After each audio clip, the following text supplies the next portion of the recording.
Saat belum menikah, aku langsung tahu bahwa tunanganku memelihara seorang pemuda di luar, dan dia sangat menyukainya. Tapi aku tidak peduli sama sekali. Yang aku inginkan selalu hanya dia. Setelah menikah, aku mengambil alih 2 perusahaan Yao Liu dalam setengah tahun singkat. Tidak hanya mengatur semua urusan perusahaan dengan rapi, bahkan meningkatkan nilai pasar ke puncak baru. Pemuda yang dimanja itu menjadi iri, secara aktif menantang. Akhirnya malah membuatnya semakin jauh darinya. Namaku Yao Cheng. Aku anak bungsu keluarga Yao. Keluarga Yao dan Liu memang sudah bersahabat lama. Jadi sejak kecil aku dijodohkan dengan dia yang seumuran. Pada hari aku mengetahui hal ini, aku pernah dengan ragu bertanya kepada ayah, kalau adik Ruyan tumbuh dewasa dan tidak mau menikah denganku, harus bagaimana? Ayah langsung tertawa mendengar itu. Dia meraih dan menjepit hidungku dengan nada yang mengingatkan. Anak bodoh, pernikahan antar keluarga bangsawan. Mana ada soal suka atau tidak, alasan mau atau tidak mau. Keluarga Yao selalu hanya menginginkan asisten keluarga Liu.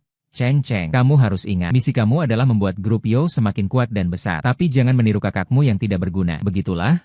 Dengan bimbingan ayah yang teliti, aku tumbuh perlahan-lahan. Saat 2 bulan menjelang pernikahanku dengan dia, Tuan Rong, pengurus tua rumah, tiba-tiba datang terburu-buru kepadaku. Dia berkata, akhir-akhir ini selalu muncul sosok asing di luar villa. Seharusnya urusan kecil seperti ini Tuan Rong bisa mengatasinya sendiri. Tidak perlu memberitahu aku secara khusus. Tapi Tuan Rong malah berkata, dia menemukan orang itu memiliki hubungan khusus dengan dia. Seluruh penduduk Beijing hampir semua tahu. Itu orang yang dia pelihara di luar. Barulah dia terpaksa menanyakan kepadaku bagaimana menanganinya. Hal yang Tuan Rong bicarakan, sebenarnya aku sudah mendengarnya sebelumnya. Sebagian besar tentang Bao Liu Ruyan. Kabar tentang pemuda itu yang mengabaikan segala hal. Awalnya, Tuan Liu Senior bahkan datang khusus untuk meminta maaf kepadaku karena hal itu. Berulang kali menjamin, dia akan menyelesaikan semua urusan berantakan ini sebelum pernikahan. Namun aku menghentikannya. Kakek Liu tidak masalah, karena orang itu disukai adik Ruyan. Tidak apa-apa kalau dia merawatnya. Lagi pula keluarga Yao kami tidak kekurangan biaya itu. Ini memang kata hati saya. Intinya, saya dan dia hanyalah pernikahan bisnis saling menguntungkan. Jika saya terlalu campur tangan dalam kehidupan pribadinya, nanti semua orang akan tahu. Justru akan mencoreng muka kedua keluarga. Anak bangsawan paling menghargai kehormatan. Kakek Liu mendengar kata-kata saya, wajahnya memerah. Sebagai kompensasi,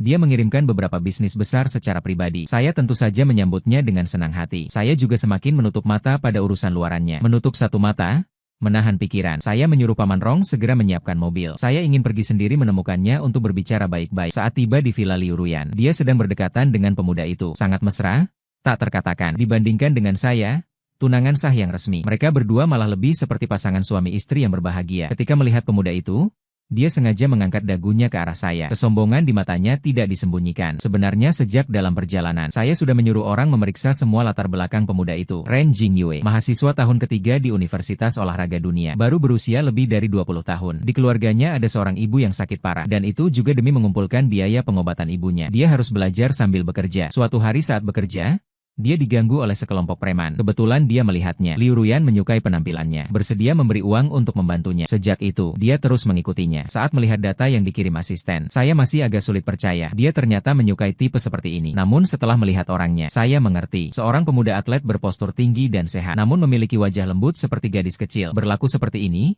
Tidak mengherankan kalau preman menggodanya. Angin apa yang membawamu ke sini? Yang pertama memecah keheningan adalah Liu Ruyan. Dia malas-malasan memeluk pinggang Ren Jingle, bersandar di sofa, sambil menikmati anggur yang diberikan Ren Jingle ke mulutnya, sambil mengangkat pandangan ke arahku. Nada bicaranya agak malas. Tidak apa-apa, hanya ingin datang dan memberitahumu bagaimana mengurus orang-orang di sekitarmu. Aku melirik dengan penuh makna orang yang ada di pelukannya. Jingle berbicara dengan nada datar, namun dengan aura yang tak dapat dipertanyakan. Ren Jingle langsung tidak senang, mencubit sudut bibirnya, menunjukkan ekspresi seolah merasa diperlakukan tidak adil. Tidak tahu apa maksud kata-kata Tuan Yao ini. Apakah dia ingin memecah hubungan antara aku dan kakak Ruyan? Aku tidak menanggapinya, bahkan tidak memberi dia sekilas pandang. Tetap menatap Liu Ruyan tanpa berkedip. Setelah cukup lama, alisnya sedikit terangkat. Tiba-tiba tertawa keras. Katakanlah, bagaimana kamu ingin memainkannya? Saat kata-katanya selesai, wajah Ren Jingle langsung berubah. Masih ingin mengucapkan sesuatu, namun Liu Ruyan menutup mulutnya dengan tangan. Baiklah, kembali ke kamar dulu. Setelah urusanku sampai pada titik ini, meskipun Ren Jingle sangat tidak mau, dia tetap harus patuh dan kembali ke kamar. Hanya saja sikapnya yang melangkah sambil menoleh 3 kali, tampak enggan, membuat orang yang melihatnya merasa muak. Tampaknya adik Ruyan biasanya terhadap mainan kecil ini sungguh sangat memanjakan. Setelah Ren Jingle pergi, aku duduk di seberang Liu Ruyan, secara spontan menuangkan secangkir teh untuk diriku. Hanya sekadar barang untuk mengisi waktu luang. Jangan berputar-putar lagi. Katakan tujuan sebenarnya. Liu Ruyan menatapku dengan penuh pesona. Aku tidak percaya orang sepertimu yang tidak pernah mengunjungi kuil 3 harta tanpa urusan. Benarkah kamu akan datang hanya demi hal kecil ini? Aku tenang meneguk secangkir teh, merasakan manisnya daun teh dengan perlahan. Setelah beberapa saat, baru perlahan berbicara. Punch Lelong berkata, Setelah saya dewasa, ayah memberi saya semua hak, membawa ibu berkeliling dunia. Waktu luang saya sehari-hari memang tidak banyak. Setelah mengobrol singkat dengan Liu Ruyan, saya bangkit dan pamit. Saya memang tidak mengharapkan Liu Ruyan melakukan apapun untuk orang yang dicintainya. Hanya sekadar melakukan formalitas saja. Liu Ruyan tentu mengerti hal itu. Jadi keesokan harinya dia bersama Liu Laoye pergi menunaikan permintaan maaf secara langsung. Xiao Cheng, saya bersalah. Kamu tidak mendidik gadis nakal ini dengan baik, membiarkanmu menertawakan. Liu Laoye berkata dengan wajah penuh rasa bersalah. Saya tersenyum dan menuangkan secangkir teh untuk Liu Laoye dengan nada lembut. Kata-kata Liu Yeye itu tidak masuk akal. Saya tumbuh bersama adik Ruyan sejak kecil. Bagaimana mungkin tidak mengerti sifatnya? Dia hanya terlalu suka bermain. Kejahatan bukanlah hal besar. Dia pasti akan tumbuh dewasa. Mengatakan hal ini terasa terlalu canggung. Liu Ruyan dengan lancar mengambil tangga yang saya serahkan. Dia segera berkata, sebelumnya memang saya yang salah. Saya berjanji tidak akan mengulangi hal seperti ini lagi. Dia diam-diam mengedipkan mata pada saya. Dengan gerakan bibir, dia mengatakan, tolong. Saya tersenyum, mengabaikan harapannya. Sebaliknya menatap Liu Laoye. Liu Yeye, karena hari ini Anda dan adik Ruyan ada di sini. Mari kita bicarakan semuanya sekaligus. Semangka yang dipaksa tidak akan manis. Saya juga tidak ingin berselisih dengan keluarga Liu karena hal kecil ini. Mungkin pernikahan saya dengan adik Ruyan sebaiknya dibatalkan. Saya tahu dengan jelas. Gosip di luar sudah membuat muka keluarga Liu hancur. Apalagi sejak saya mengambil alih grup Yo. Saya sudah memimpin grup Yo menjauhkan diri dari keluarga Liu. Sayangnya, tidak ada satupun generasi muda keluarga Liu yang dapat berdiri sendiri. Itulah mengapa Liu Laoye sangat menghargai pernikahan saya dengan Liu Ruyan, dan juga mengapa dia begitu terburu-buru. Langkah saya ini adalah mundur untuk maju. Hanya ingin mendapatkan lebih banyak sumber daya dari Liu Laoye. Liu Laoye tahu persis apa yang terjadi, namun dia tidak punya pilihan lain.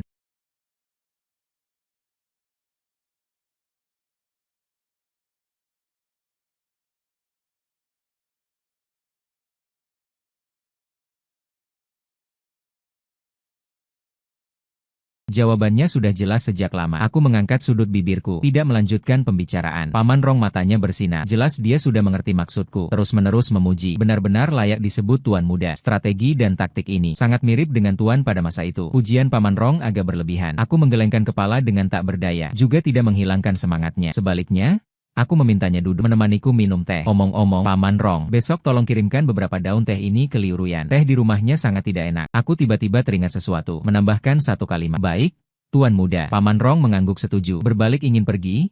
Paman Long, tunggu dulu. Ada lagi ini. Aku memanggilnya. Berjongkok, mengeluarkan kotak kecil seukuran telapak tangan dari laci meja teh. Menyerahkannya ke depannya. Agar dia menyerahkannya ke tangan Liu Ruyan untukku. Katakan saja bahwa urusan yang kujanjikan padanya sudah selesai. Semoga dia juga tidak mengingkari janji. Paman Rong mengambil kotak itu. Tidak menanyakan lebih lanjut. Membungkuk sedikit. Menjawab, baik, tuan muda. Aku mengangguk. Membebani Paman Rong. Ini adalah kesepakatan yang sudah kuatur dengan Liu Ruyan sejak lama. Setelah menikah, dia harus berkolaborasi denganku dalam pertunjukan di depan umum. Jika diperlukan, aku juga akan membantu menutupi situasi di depan Tuan Liu. Sebagai imbalannya, dia menginginkan sebuah batu permata hitam yang kuproduksi di luar negeri beberapa tahun lalu. Pada hari pernikahanku dengan Liu Ruyan, seluruh tokoh terkemuka keluarga Jing hadir. Aku memegang tangan Liu Ruyan dengan senyum tenang di wajah. Yi bersosialisasi dengan mereka, sambil diam-diam mencatat semua wajah yang hadir hari ini dalam hati. Mereka datang sekarang untuk memberi selamat, hanya karena menjaga muka keluarga Yo dan Liu. Tapi saya yakin tidak akan lama lagi. Orang-orang yang datang sekarang demi menjaga muka keluarga Yo dan Liu, semua akan menjadi jaringan yang dapat saya gunakan. Saya memiliki keyakinan ini. Lebih lagi,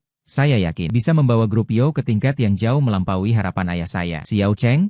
Ya, mulai sekarang, bocah nakal ini kami serahkan kepadamu. Kakek Liu menggenggam tangan saya erat-erat. Mata berwarna merah. Orang tua Liu Ruyan meninggal saat dia masih kecil. Keluarga Su karena rasa ingin menebus. Kakek Liu sangat menyayanginya tanpa batas. Menyayanginya sampai ke langit. Justru karena itu, barulah dia membesarkannya menjadi pribadi yang begitu manja dan keras kepala. Bahkan jika dia melakukan banyak hal yang menuai kritik di luar, selama tidak menyentuh batas keluarga Liu, kakek akan menyelesaikannya satu persatu untuknya. Saya mengerti beratnya kata-kata kakek Liu. Dengan serius, saya mengangguk. Berjanji dengan suara berat. Kakek, tenanglah Ruyan, di sini, kamu tidak akan pernah diperlakukan tidak adil sedikit pun. Anak baik, anak baik. Kakek Liu menepuk bahu saya dengan kuat. Ribuan kata akhirnya berubah menjadi dua pujian ini. Tidak berkata satu kata lagi. Malam setelah pernikahan selesai, saya dan Liu Ruyan tidak kembali ke kamar baru, tapi masing-masing kembali ke villa masing-masing. Ini adalah kesepakatan tak tertulis yang sudah kami sepakati sejak lama. Keesokan paginya, saya resmi mengambil alih beberapa anak perusahaan grup Liu. Juga menepati janji saya kepada Liu Ruyan dulu. Tidak saling mengganggu, masing-masing menjalankan urusannya. Hanya saja orang yang saya kirim untuk memantau Ren Jingle menyampaikan kabar malam pernikahan kami. Ren Jingle berada di villa Liu Ruyan, mengeluarkan kata-kata yang menggelegar kepada pelayan, hampir menghancurkan semua barang yang bisa dihancurkan di villa. Akhirnya Liu Ruyan kembali dan menenangkan selama-lama. Barulah villa kembali tenang. Tentu saja, Bukan hanya saya yang menerima kabar ini. Kakek Liu juga menempatkan orang di sekitar Liu Ruyan. Setiap gerak-geriknya tentu saja dilaporkan terus-menerus kepada kakek. Jadi ketika saya kembali bertemu Liu Ruyan, itu di rumah leluhur keluarga Liu. Kamu datang. Liu Ruyan dengan wajah lelah berlutut di atas bantal anyaman. Mendengar suara langkah di belakang, namun tidak menoleh. Hanya menyapa dengan lembut. Aku berjalan ke sisinya. Pertama dengan hormat menyalakan dupa di atas meja leluhur di depannya. Baru kemudian duduk di sampingnya. Menyindir secara santai. Sungguh tidak mengerti kamu sebenarnya tertarik pada semangat yang menyebabkan masalah itu. Orang yang hanya menghambat, ditendang dengan satu kaki, mengganti dengan yang lain bukankah lebih mudah? Aku hanya berkata sembarangan. Tidak kusangka Liu Ruyan menjawabku dengan serius. Tapi hanya pada dirinya. Aku bisa merasakan sedikit kehangatan rumah. Aku tahu kalian semua sudah memeriksa orang itu. Juga tahu dia hanyalah mahasiswa biasa. Namun energi dan semangatnya yang belum terpengaruh dunia, membuatku sangat mengidamkannya. Kamu pasti menganggap ini lucu. Kan? Seperti anak keluarga bangsawan seperti kami. Ternyata kami iri pada orang biasa. Memang lucu. Perasaan-perasaan yang diucapkan Liu Ruyan. Menurutku hanya keluhan tanpa penyakit. Tapi aku tidak menolak. Dia hanya berkata dengan santai. Jika kamu merasa bahagia di sisinya, maka lakukan apa yang kamu anggap benar. Bagaimanapun selalu ada orang tua yang menjaminmu. Bukan? Liu Ruyan terkejut mendengar itu. Berbalik melihatku. Aku pikir kamu akan memberi banyak nasihat. Tidak ada yang perlu dikatakan. Aku tersenyum. Setiap orang memiliki ambisi masing-masing. Setiap orang memiliki cara hidupnya sendiri. Tidak ada yang bisa membuat pilihan paling tepat untuk orang lain. Hari itu aku pribadi menemani Liu Ruyan keluar dari Zuochi. Liu Laoyezi tidak mengirim orang untuk menghentikan, hanya menyuruh orang menyampaikan pesan kepadanya. Harus pindah ke, duduk bersama saya di meja yang sama. Tidak ada ruang untuk keberatan. Jika tidak, dia akan secara pribadi mengirim pergi Ren Jingle. Kita semua tahu. Kali ini kakek Liu benar-benar serius. Aku dengan tak berdaya menatap Liu Ruyan sekilas. Aku mengangkat bahu sebagai isyarat. Aku juga tidak bisa membantunya. Mengerti? Mengerti. Liu Ruyan menggigit giginya dan berkata kepada pengawal yang menyampaikan pesan. Kamu pulang dan beritahu kakek. Aku akan pindah besok. Liu Ruyan memang cepat bertindak. Dia bilang pindah besok pagi saat masih gelap. Aku pun dibangunkan oleh Paman Rong. Nyonya sang anak muda membawa perusahaan pindahan dan memindahkan semua barang. Paman Rong berdiri hormat di samping tempat tidur sambil membuka tirai untukku. Sambil melaporkan. Aku sudah memerintahkan pembantu untuk merapikan kamar sebelah Anda. Tapi Nyonya berkata aku memencet hidung yang bengkak. Aku menatap Paman Long dengan kebingungan. Ada apa? Apalagi yang bisa dia katakan yang mengejutkan? Membuatmu sulit mengakuinya. Paman Rong menarik napas dalam. Baru kemudian dia mengulangi kata-kata Liu Ruyan. Nyonya berkata, tidak perlu ribet begitu. Dia cukup tidur satu ruangan dengan Anda. Haha, otakku yang masih bingung tiba-tiba menjadi jelas. Liu Ruyan, ini otakmu kena tendangan. Dia lupa. Bukankah hubungan kita hanya pernikahan bisnis saling menguntungkan? Kenapa kamu tampak sangat tidak setuju? Tiba-tiba pintu kamarku dibuka dari luar. Liu Ruyan bersandar pada kusen pintu. Dengan malas menatapku. Suamiku tercinta. Sekarang sudah pukul 5.30. Sebagai seorang CEO yang layak. Bukankah kamu seharusnya bangun dan bekerja? Nada bicaranya penuh sindiran. Akhirnya Liu Ruyan tidak diragukan lagi. Dia memindahkan barang-barang ke kamarku. Namun di luar, kami hanyalah pasangan yang tinggal serumah. Hanya kami yang tahu. Dalam seminggu, dia menghabiskan 6,5 hari di villa pribadinya, menemani Ren Jingle. Untungnya di pihak kakek Liu. Liu Ruyan juga berhasil mengatasinya. Aku dan dia secara sinkron mempertahankan status pernikahan palsu ini. Awalnya tanah yang saya dapatkan dari Pak Liu, sekarang sudah resmi mulai dibangun. Yang membuat saya terkejut sekaligus senang adalah, nilai tanah itu jauh melampaui perkiraan saya. Jika tidak ada halangan, selama proyek ini selesai dan dibuka, posisi grup Yo pasti akan naik 1 atau 2 tingkat lagi. Saya melihat laporan proyek di tangan. Sudut mulut saya tak sengaja terangkat ke atas. Saat itu, telepon di atas meja tiba-tiba berdering. Saya menunduk dan melihat. Itu panggilan dari Liu Ruyan. Halo, ada apa? Saya mengangkat telepon. Di seberang terdengar suara keramaian yang berisik. Secara refleks saya mengerutkan alis. Yo, Cheng. Kenapa baru mengangkat telepon? Suara Liu Ruyan terdengar sedikit mabuk dan agak bersemangat. Aku di Nightcaller. Cepat datang menjemputku. Setelah selesai, telepon itu diputuskan secara sepihak. Saya memegang telepon dan terdiam beberapa detik. Akhirnya saya menghela napas dengan tak berdaya. Dengan pasrah, saya memerintahkan asisten untuk merapikan file di komputer. Saya sendiri mengambil kunci dan keluar. Liu Ruyan berkata bahwa Nightcaller tidak asing baginya. Itu adalah bar paling terkenal di zaman ini. Pemilik di baliknya adalah seorang playboy dari kalangan generasi kedua. Katanya dia masih sahabat dekat Liu Ruyan. Menurut data yang saya temukan, Liu Ruyan hampir setiap minggu menghabiskan waktu di sana.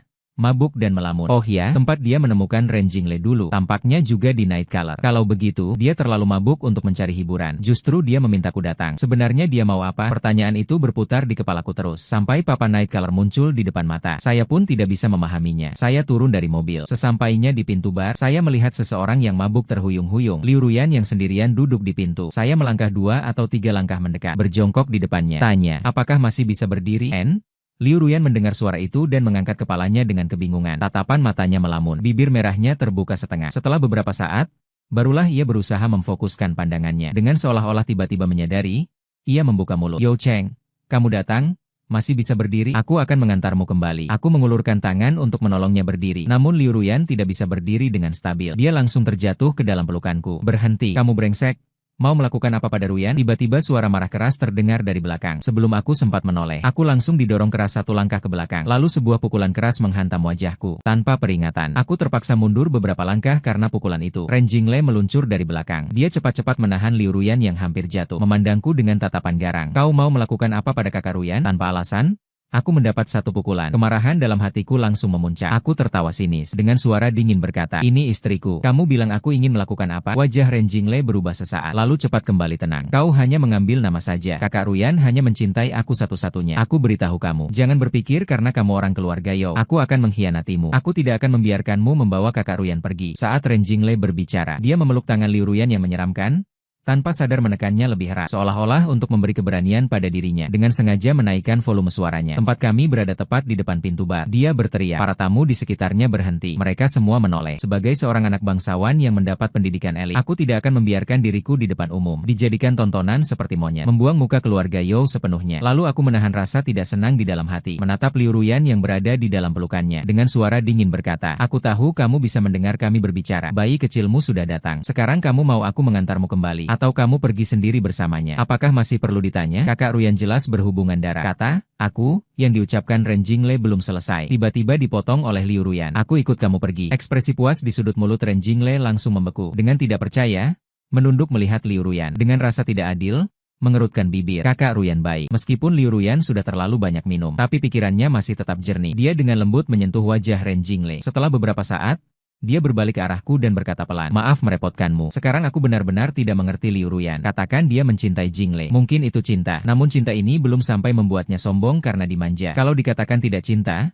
bagaimana mungkin itu mengejutkan dunia? Siapa yang tidak tahu sang putri besar keluarga Liu pernah mengumumkan, dalam hidup ini hanya mencintai Jingle satu orang. Sejak aku mengambil alih grup Liu, setiap hari sibuk sampai kaki tak menyentuh tanah. Bukan sedang dalam perjalanan kerapat, melainkan dalam perjalanan dinas. Sudah lama tidak seperti sekarang mengajak 3 atau 5 teman duduk bersama, dengan tenang menikmati beberapa gelas kecil. Aku berkata, Jero, kamu dan Liu Ruyan sudah menikah sekian lama. Dia masih bergaul dengan si tampan itu di luar. Di samping, Lin Sheng mengangkat gelas dan menepuknya bersamaku. Setelah menenggak minuman di gelas, baru bertanya. Aku tidak terkejut dengan kata-katanya. Lagi pula di lingkaran ini, kisah asmara Liu Ruyan sudah terkenal luas. Sejak aku setuju untuk menikah bersamanya, aku sudah menyiapkan mental. Aku menjawab dengan santai. Awalnya sudah disepakati. Selama dia tidak melakukan hal yang mempengaruhi perusahaan, aku tidak akan campur tangan dalam kehidupan pribadinya. Mungkin hanya kamu yang bisa begitu dermawan, membiarkan istri saya bermain di luar. Kalau ganti jadi saya sama sekali tidak tahan dengan sikap itu. Suara bel bersenandung. Dengan marah, dia memaki orang itu untuk saya. Jingle baru setelah beberapa saat lagi bertanya. Aku juga tidak tahu apa yang kamu pikirkan. Siapa yang masih menganggap serius perjodohan sejak kecil? Bukankah itu sudah bagus? Aku mengangkat bahu. Sambil tersenyum,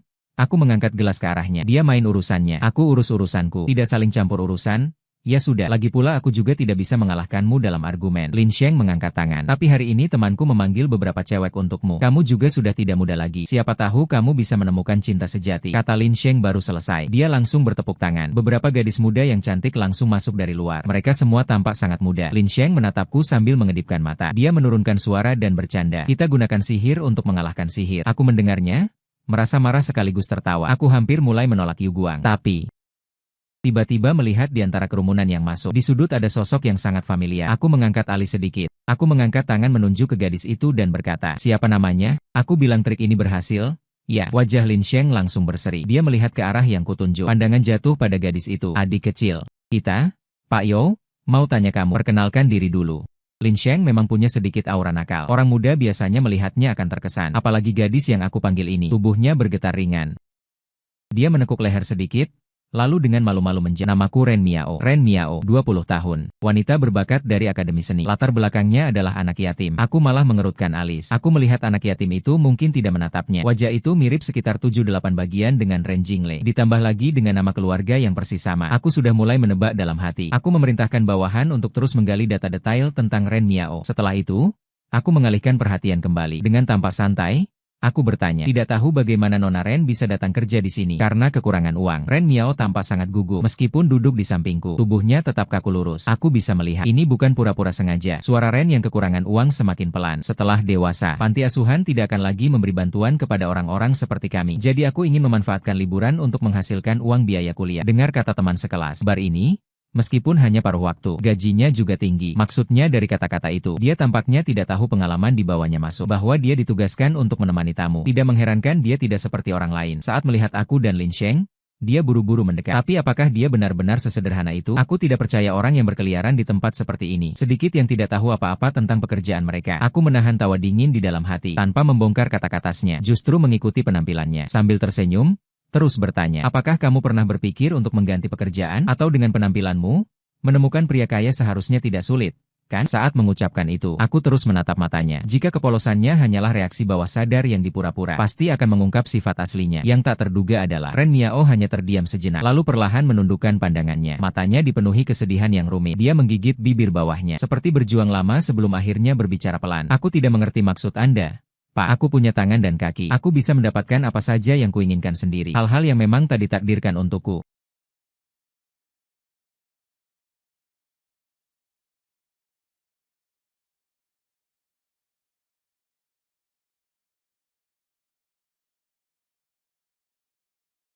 Aku langsung saja. Jangan pakai basa-basi ini. Katakan saja apa yang ingin kau sampaikan. Di ujung telepon, Liu Ruyan diam lama. Lama sampai aku pikir teleponnya putus. Saat aku hendak meletakkan ponsel, barulah terdengar suaranya yang cepat dan lembut. Jika suatu hari kau jatuh cinta pada wanita itu, apakah kau akan menceraikanku? Aku sesaat tidak bisa menilai kebenaran kata-katanya. Tapi nada bicaranya tidak terdengar seperti bercanda. Jika bukan lelucon, kenapa dia menanyakan hal itu? Takut setelah perceraian keluarga Liu kehilangan dukungan keluarga Yao, mempengaruhi kehidupannya yang santai. Aku tidak mengerti meski sudah dipikirkan. Aku tetap memberi jawaban yang jelas kepadanya. Pada hari tahun baru, keluarga Yao dan Liu berkumpul makan malam reuni. Pertama, untuk merayakan pernikahan kedua keluarga. Bisnis semakin berkembang di tanganku. Kedua, membicarakan rencana aku dan Liu Ruyan ingin memiliki anak. Hai Xiao Cheng, kau sudah menikah dengan Yi lebih dari setahun. Hubungan juga harus dipupuk. Masalah anak. Pandangan kakek Liu beralih antara aku dan Liu Ruyan. Akhirnya tertuju pada perutnya. Sudah waktunya mempercepat. Selama aku masih hidup dan masih punya tenaga, aku berharap bisa memeluk Cici. Kalau nanti aku pergi, aku pun akan menutup mata. Di jalan pulang, aku sudah menebak akan ada tekanan untuk melahirkan. Bagian ini, sudah lama aku dan Liu Ruyan menyepakati strategi. Kami saling menatap sambil berpura-pura malu. Liu Ruyan malah langsung menggenggam lenganku, membiarkan kepalanya bersandar di bahuku. Dengan nada manja dia berkata, kakek, bagaimana bisa membicarakan hal seperti ini di depan begitu banyak orang? Mata kakek Liu bersinar, langsung bertanya kepada kalian. Ini sudah kakek. Liu Ruyan malu-malu mencondong ke pelukanku, meninggalkan aku sendirian menghadapi tatapan antusias tiga orang tua. Aku batuk ringan, menepuk punggungnya, menenangkan dulu baru berbicara. Kami memang sudah memiliki rencana ini. Sekarang juga sedang menata tubuh sesuai saran dokter. Kehamilan adalah hal besar, lebih berhati-hati. Juga bisa membuat Ruyan sedikit lebih ringan menanggung penderitaannya. Beberapa orang tua yang mendengarnya mengangguk dengan puas. Ibuku bahkan meraih dan mencubit pipiku. Dengan suara lembut, dia tertawa berkata, kami, Cheng, sungguh sudah besar, sudah tahu cara menyayangi orang. Ayah juga mengangguk setuju. Aku tahu dalam hati, mereka tidak peduli apakah aku dan Liu Ruyan memiliki perasaan yang tulus. Namun bagi keluarga bangsawan, memiliki anak adalah hal penting yang tak dapat dihindari. Orang tua tidak pernah menyebutkannya di depanku, hanya karena ada contoh buruk kakak laki-laki. Takut memaksa aku menjadi terburu-buru. Untungnya aku sudah mempersiapkan diri. Bahkan jika Liu Ruyan tidak mau bekerja sama untuk melahirkan anak, aku masih punya jalan keluar lain. Malam itu kembali ke kamar pernikahan. Liu Ruyan jarang tidak langsung pergi mencari Ren Jingle. Sendiri menyelesaikan cuci muka dan mandi. Berpakaian pakaian tidur yang ringan. Berbaring di tempat tidurku. Aku menyelesaikan pekerjaan di ruang belajar. Saat kembali, aku melihat dia bersandar di kepala tempat tidur membaca buku. Pemandangannya sangat lembut dan indah. Aku terkejut sejenak, bertanya dengan kebingungan. Kenapa kamu di sini minggu ini, Pak? Kata itu aneh. Ini rumah kami. Aku adalah istrimu. Jika aku tidak di sini, di mana lagi aku bisa berada? Liu Ruyan tidak mengangkat kepalanya. Dengan tenang menjawab. Aku semakin tidak mengerti pikiran Liu Ruyan. Namun di siang hari harus mengurus orang tua. Malamnya lagi sibuk setengah malam. Aku benar-benar tidak punya tenaga untuk berselisih dengannya. Dengan tenang menarik kembali pandangan. Langsung masuk ke kamar mandi. Selesai mencuci muka dan bersihkan diri. Aku, sesuai kebiasaan, hanya melilitkan satu handuk dan keluar. Liu Ruyan mendengar suara, meletakkan bukunya. Dia mengangkat kepala dan bersiul padaku. Pak Yo memiliki tubuh yang bagus. Kalau begitu, aku juga tidak rugi. Sudah sampai. Kalau sekarang aku masih tidak bisa menebak apa yang dia ingin lakukan, itu berarti bertahun-tahun hidupku sia-sia. Aku melirik perutnya yang kecil dengan samar. Tanya, bukankah sebelumnya sudah disepakati untuk melakukan percobaan tabung? Bibi, aku menyesal. Tidak apa-apa. Liu Ruyan dengan tegas membuka selimut. Beberapa langkah menuju ke depanku. Dengan kedua tangan, dia menggenggam leherku. Mendekat ke telingaku, dia tertawa ringan sambil menggoda. Atau bilang Pak Yo tubuhnya tidak begitu kuat. Mengenai apakah aku mampu atau tidak. Malam itu, Liu Ruyan merasakannya secara langsung, sampai fajar hampir menyingsing. Kami baru saja berusaha tidur, tapi aku belum tertidur. Telepon Liu Ruyan tiba-tiba berdering dengan cepat. Berisik sekali. Cepat selesaikan. Liu Ruyan setengah terbangun setengah tidur. Dia menendangku, menggerutu satu kalimat, langsung merapat ke dalam pelukanku. Merasakan kelembutan di dalam pelukannya. Mataku tampak sedikit suram, lengan panjangku terulur. Aku mengambil ponsel dan langsung menutupnya. Tapi sebelum aku meletakkannya, suara dering kembali terdengar. Melihat nama yang muncul di tampilan panggilan masuk, aku mengangkat alis, tetap menekan tombol jawab. Setelah telepon terhubung, di seberang terdengar teriakan menangis yang memilukan. Liu Ruyan, apakah kamu benar-benar rela memperlakukan aku seperti ini? Apakah kamu memang begitu kejam? Aku memberi kamu satu kesempatan terakhir. Kamu tidak datang menemuiku sekarang. Mulai sekarang, jangan pernah berharap dapat melihatku lagi. Ren Jingle ingin melakukan bunuh diri. Saat aku dan Liu Ruyan tiba, Ren Jingle sudah banyak minum. Dia memegang sebuah pisau buah di tangannya, bergetar goyang, duduk di tepi atap rumah sakit. Saat melihatku, wajahnya berubah drastis. Dengan mata yang mengerikan, dia menunjuk padaku sambil berteriak tajam. Dia tetap datang. Kenapa?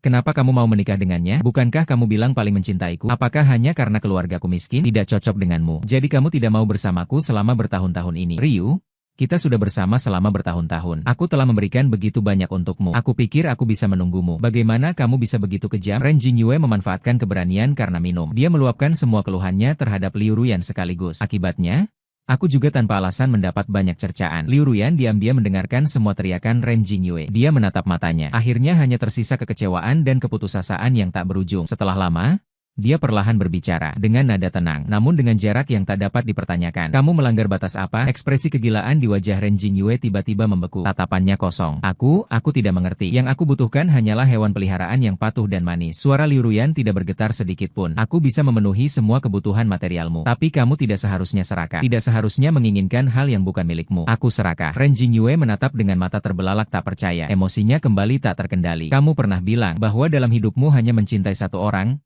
yaitu aku. Aku percaya. Aku benar-benar percaya. Lalu mengapa kamu menikah dengan orang lain? Aku hanya ingin kamu sepenuhnya menjadi milikku. Hanya ingin kamu menghiburku saja. Tapi kamu muncul di depanku bersama dia. Apakah itu untuk memamerkan padaku? Atau kamu sudah bosan padaku sejak lama? Ingin menendangku pergi? Dia berteriak keras. Matanya penuh kegilaan. Aku katakan padamu, tidak mungkin. Liu Ruyan, aku tidak bisa memilikimu. Kalau begitu, kita mati bersama. Sebelum kata-kata selesai diucapkan, Ren Jingle memanfaatkan saat semua orang belum bereaksi. Dengan cepat meluncur turun dari tepi atap, langsung menyerang Liu Ruyan. Dalam sekejap kilat, aku hampir mengandalkan insting. Dengan satu gerakan menarik Liu Ruyan ke belakangku. Aku sendiri menahan pisau buah yang tajam itu dengan keras. Darah hangat melukis busur menyilaukan di udara. Aku menggenggam pergelangan tangan Ren Jingle dengan kuat, menggigit gigi, membengkokkan lutut, menendang kakinya dengan keras. Bagian bahu, tangisan panik Liu Ruyan meledak di telingaku. Detik berikutnya, aku terjatuh ke dalam pelukan yang hangat. Yo Cheng, bagaimana kabarmu? Jangan tidur sambil melihatku. Jangan tidur. Tolong, aku akan memanggil dokter sekarang. Kamu harus bertahan. Kesadaranku perlahan menjadi kabur. Aku hanya samar-samar melihat mata Liu Ruyan yang merah karena menangis, dan tangannya yang gemetar karena panik. Sampai melihat pengawal di samping. Pengawal sudah menahan Ren Jingle yang terjatuh dengan kuat. Saraf yang tegang akhirnya melonggar. Dengan tenang menutup mata. Saat aku terbangun lagi, aku sudah berbaring di ranjang rumah sakit. Tubuhku dipenuhi dengan berbagai selang infus. Sedikit bergerak. Dada terasa sakit menusuk. Aku menghirup napas dingin. Baru saja hendak meraih bel panggilan di kepala tempat tidur. Pintu ruang perawatan terbuka. Liu Ruyan masuk sambil membawa kotak makan. Melihat tindakanku, langkahnya tiba-tiba terhenti, lalu bergegas maju, menahan tanganku. Aku sudah berseru, cepatlah berbaring dengan baik. Jangan bergerak sembarangan. Liu Ruyan yang biasanya selalu riasan cantik, kali ini ia langkah tanpa rias. Pucat hitam di bawah matanya sangat mencolok. Terlihat jelas sudah lama tidak beristirahat dengan baik. Berapa lama kamu sudah melindungi aku? Aku bertanya dengan suara pelan. Kurang lebih setengah bulan. Liu Ruyan menaruh kotak makan di meja samping tempat tidur, lalu dengan hati-hati menata selimut yang tergelincir dariku. Gerakannya yang lembut tidak seperti dia. Kurang lebih setengah bulan. Aku mengangkat alis. Tidak bertanya lagi. Kelanjutan Ren Jingle. Ada keluarga Yo. Bahkan jika Liu Ruyan ingin melindunginya, orang tuaku yang langsung dan kejam tidak akan pernah setuju. Mereka jauh lebih keras hati dibandingku. Aku sedang ingin memintanya menyerahkan ponselnya untuk melihat keadaan terbaru perusahaan. Liu Ruyan justru yang berbicara dulu. Aku mengirimnya masuk. Dihukum dengan tuduhan percobaan pembunuhan. Orang tuaku sudah memberi isyarat. Dia pada dasarnya tidak mungkin keluar dalam hidup ini. Aku meliriknya. Kupikir dia datang untuk memohon belas kasihan bagi Ren Jingle. Namun detik berikutnya dia menundukkan kepalanya. Suaranya penuh rasa bersalah. Maaf, Yo Cheng, aku tidak tahu dia akan begitu gila. Semua ini salahku. Sungguh maaf. Aku agak terkejut, menggelengkan kepala. Nada tenang. Tidak apa-apa. Kamu adalah istriku. Dalam situasi itu, menyelamatkanmu adalah naluri.